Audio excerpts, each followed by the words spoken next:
या मागे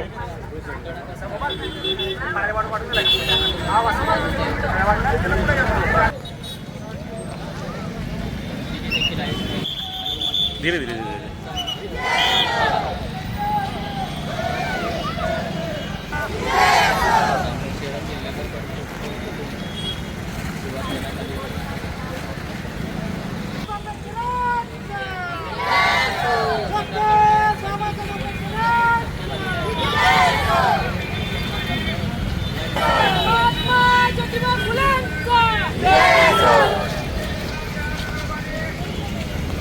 जय जय जय जय भीम जय भीम जय जय जय भीम जय भीम भारतीय राज्यघटनेचा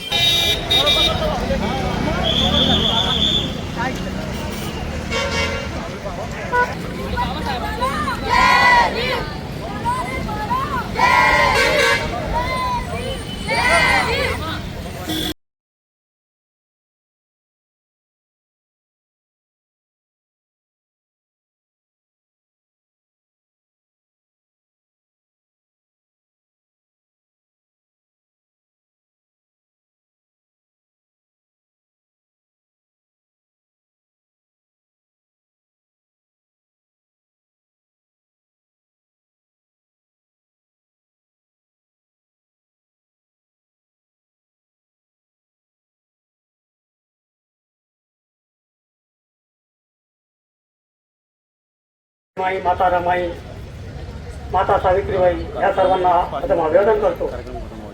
या ठिकाणी 26 जानेवारी आणि 15 ऑगस्ट आतापर्यंत मला या चळवळीमध्ये 35 वर्षे झालेली आहे।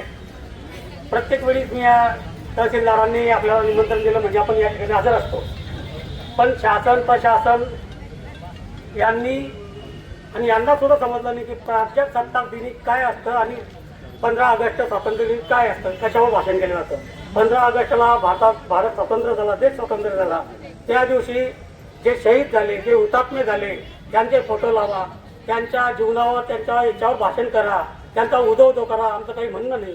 परंतु प्रजासत्ताक दिनी या देशाला 2 वर्ष 11 महिने 17 दिवस अहोरात्र जीवाचं रान करून रक्ताचं पाणी करून ज्या महामानवाने ही घटना या देशाला दिली, हे फार मोठं या देशावर उपकार बाबासाहेबांचे आहेत। आणि त्या संविधानकर्त्यांचे या ठिकाणी तुम्ही प्रजासत्ताक दिनी नाव घेत नसताल तर याच्यापेक्षा लाजीरवाणी गोष्ट कोणतीच नाही। मित्रांनो, मी तर गिरीश महाजनांना एवढंच सांगेल की तुम्ही जे चूक केली ते चूक जर तुम्हाला सुधारायची असेल तर तुम्ही देवेंद्र फडणवीस यांनी प्रधानमंत्र्यांकडे जावं आणि त्यांना एक निवेदन द्यावं, त्यांना एक विनंती करावी की प्रजासत्ताक दिनी बाबासाहेब आंबेडकरांनी घटना दिली, संविधान दिलं, संविधान निर्माते बाबासाहेब आंबेडकरांचा प्रजासत्ताक दिनी त्या ठिकाणी शासकीय कार्यालय असेल, निमशासकीय कार्यालय असेल किंवा ग्रामपंचायत असेल, कुठले म्हणजे शाळा कॉलेज असेल, शाळेमध्ये आपण पाहतोय ज्या ठिकाणी या शिक्षकांनी मुलांना घडवायचं असतं त्या ठिकाणी गणपती बाप्पाचा जय जयकार केला जातो। त्याच्यानंतर दुर्गा उत्सव मोठ्या उत्साहात साजरी केली जाते। ज्या विद्यार्थ्यांना आपण महापुरुषांचे धडे दिले नाही तर त्या विद्यार्थ्यांना महापुरुष काय करणार आहे। म्हणून शासकीय शाळा असेल किंवा अनिवासी शाळा असेल, निमशासकीय शाळा असेल, खाजगी शाळा असेल, खाजगी कंपन्या असतील, जे सरकारी अनुदान घेत असतील त्यांना कंपल्सरी त्यांना असं या लोकांनी सांगितलं पाहिजे, क्लिअर काढला पाहिजे की बाबासाहेब आंबेडकरांचा फोटो लावल्याशिवाय प्रजासत्ताक दिन हा साजरा करू नये। कारण जर बाबासाहेबांचं नाव घेतलं म्हणून बाबासाहेब मोठे होणार नाही। बाबासाहेबांची एवढी मोठी उंची आहे की चंद्र सूर्य सुद्धा बाबासाहेबांच्या याला पाहून लाजे एवढी मोठी उंची आहे। तुम्ही नाव घेतलं म्हणून बाबासाहेब मोठे होतील असं नाही, परंतु बाबासाहेबांचं नाव तुमच्या जर तोंडात आलं तर तुम्ही मोठे व्हाल। कारण बाबासाहेबांची जनता भोळी आहे। बाबासाहेबांचं जर तुमच्या तोंडात नाव आलं म्हणजे आम्ही जनता भोळी भाडी असते, तुम्हाला फटफट मदत देऊन टाकता, आतापर्यंत देत आहे। पण असं जर तुमचं तुम्ही करत असले तर याच्यापुढे बाबासाहेबांची जनता, आंबेडकरी जनता तुम्हाला मतदान करणार नाही।